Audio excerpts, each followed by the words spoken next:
This is Rosen Institute's Your Law Firm, where Lee Rosen and Ned Days cover management, marketing, finance, and new technologies for building the practice you deserve. Rosen Institute members received this episode early, as well as exclusive segments on creating a product to enhance your law firm's offerings and increase revenue, and an answer to a member question about keeping your team on track as your firm grows and moves remote. Get access to everything you're missing at roseninstitute.com/join. Here's Lee Rosen. It's good to be with you today from Pomos, Cyprus, where it is quiet, so very quiet in this little tiny village. The only noise that I really hear here is the sound of the waves on the Mediterranean. We have been here now for nearly a month. It's a tiny little village, and most days I can go for a long walk up and down the rocky beach, and rarely do I even see another person as I walk, maybe the occasional fisherman. The big moment in this town is the morning breakfast at the only restaurant that's open in the morning. A group of old guys sit out on the front patio of this place smoking and drinking coffee, and that's pretty much the big happening each day. Otherwise, it's quiet. There was a time when I would have been bored to tears in a place like this, but not anymore. I'll actually be sad when we leave. I'm soaking it all in. I'm enjoying the quiet. I'm embracing the peace. Pomos, it is my kind of town. It's time for your tech tip. I have 4 mobile apps for you to try today. First up is OneTap. You can find it at onetapapp.co. This is a custom keyboard for iOS devices that's part text expander, part clipboard manager. Now, you know I love text replacement tools like Text Expander and encourage everybody to use them, but you also know almost nobody does.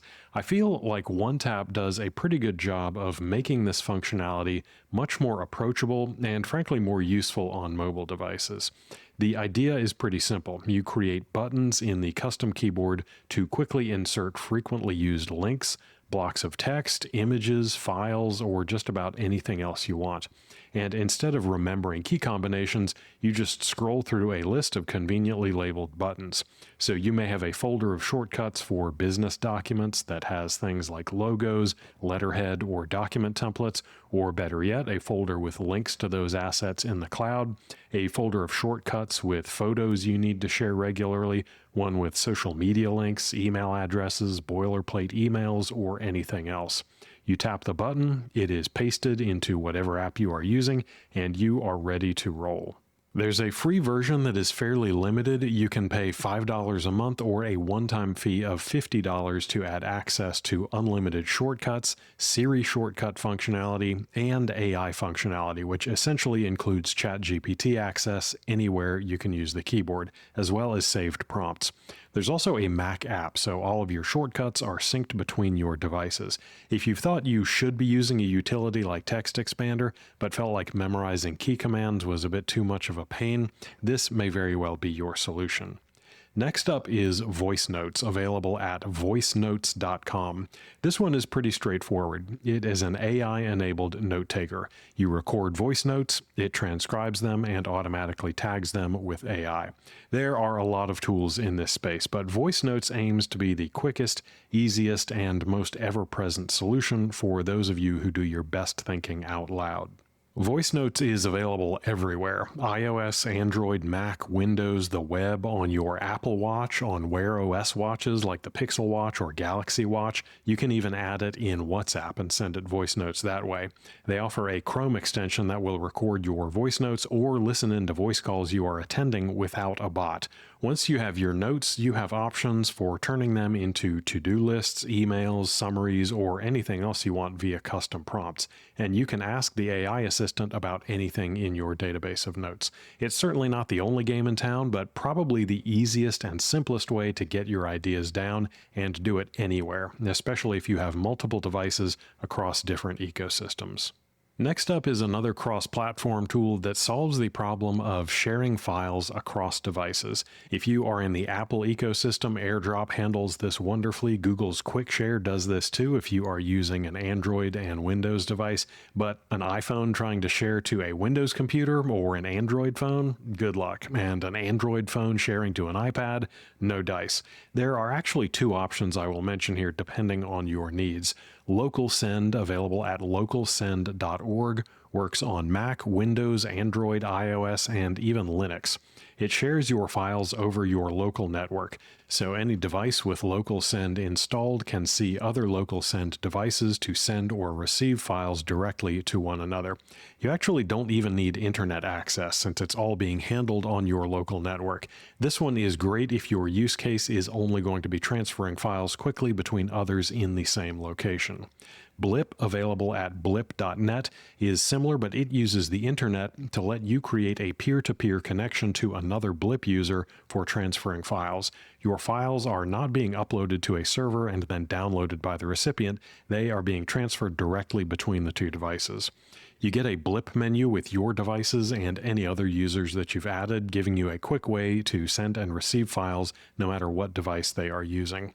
Blip supports Windows, Mac, Android, and iOS. Local Send is free with the ability to donate if you find it useful. Blip has a free tier that is likely sufficient for most uses. The paid tier has higher maximum speeds and priority support if you need it. And the last app is one for Android users called Gesture Go, and the easiest way to find this one is just to search for it in the Google Play Store.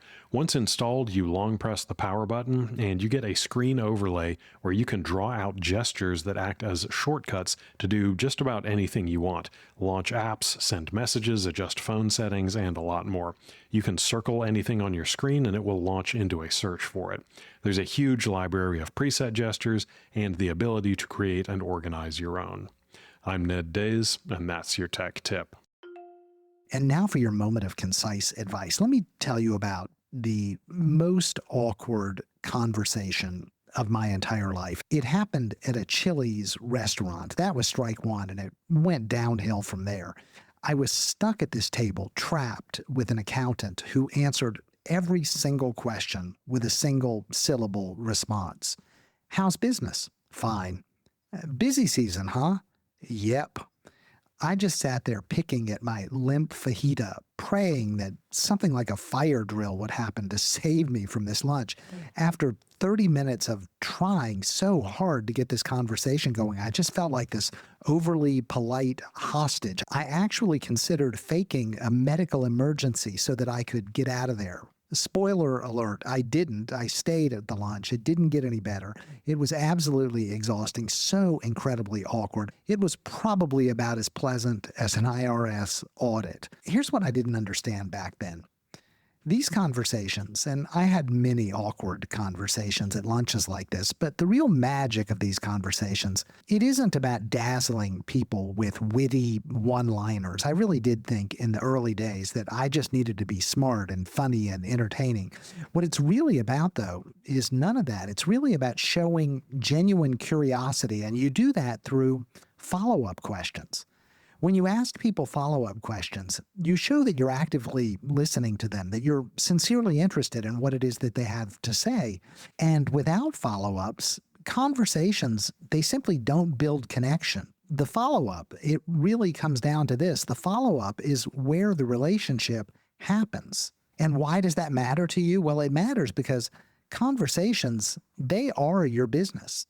Whether your conversation is aimed at generating referrals or at mentoring your associate or negotiating with your landlord, your ability to show genuine interest, it will either open doors or quietly close them. Your conversational skills will make or break you, and it's not just my opinion. Researchers have proven that follow-up questions, they build connection because they signal responsiveness. When someone mentions a success, something that they did that went well, you want to look at them and ask, how did you pull that off? It shows that you care about them and their journey. If they share a struggle with you, then follow up with a simple, why was that so tough? Or what did you do next? It turns the conversation from small talk into something real where real connection takes place. Now, keep it simple. You don't need to script anything. You don't need to sound like Oprah. Just listen. Pick something that they said, nudge a little deeper. Curiosity, that will do the heavy lifting. Each answer that they give you, it naturally leads to another question. This isn't about depth or probing sensitive topics. It's about showing real interest in other people, about creating stronger, more genuine connections. The follow-up, that's where it happens. That follow-up question, that added little bit of depth, it is absolutely where connection is built. And it's important to remember that all the time in difficult conversations and in the easier conversations. Sometimes you'll be at lunch with someone, it'll be fun, they're vibrant, they're dynamic, the conversation just flows. It's the exact opposite of my experience at Chili's. Sometimes your lunch date is absolutely fantastic at giving a good conversation, but the follow-up, that's still where the connection happens.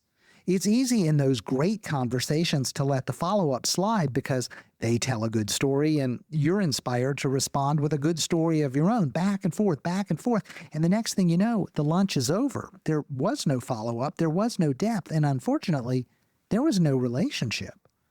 Ask the follow-up questions because that is where the relationship happens. Your conversations, they don't need to be about impressing people. That's not what you need to do. But you do need to engage sincerely. Every interaction is a chance for you to demonstrate interest and responsiveness, and that's how you transform ordinary conversations into impactful, valuable exchanges where the relationship gets built. And I'll tell you, it matters more than you think. People remember the people who made them feel heard. They trust those people. They respect them. No one ever said, you know who I trust?